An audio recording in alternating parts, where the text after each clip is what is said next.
பரலோகம், நரகம், இது உண்மைதானா? அநேகருடைய உள்ளங்களிலே எழும்புகிற ஒரு கேள்வி. என்னை கேட்டுக்கொண்டிருக்கிற அருமையான தேவ சபையே, நரகம் கொடுமையானது. வேதம் சொல்லுகிறது, பரிசுத்தம் இல்லாமல் ஒருவனும் தேவனை தரிசிக்க முடியாது.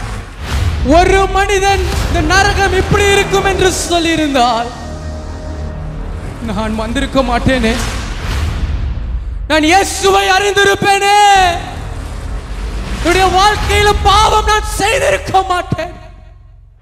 ஒருவனும் தப்பித்துக் கொள்ள முடியாது. Everything is recorded. அருமையான தேவ பிள்ளையே, நரகம் வேதனையானது, கொடுமையானது. இன்றைக்கு நீங்களும் நானும் இந்த அக்கினி கடலிலே தள்ளப்படுவதற்காக ஆண்டவர் நம்மளை அனுப்பவில்லை. ஆண்டவர் நம்மளை உண்மையான வாழ்க்கை வாழ வைத்து தேசத்திலே கடந்து சென்று ஜனங்களை ஆதாயப்படுத்த நமக்கு ஆண்டவர் பலத்தை கொடுக்கிறார். ஊழியம் செய்யாதவன் பாவம் செய்கிறான்.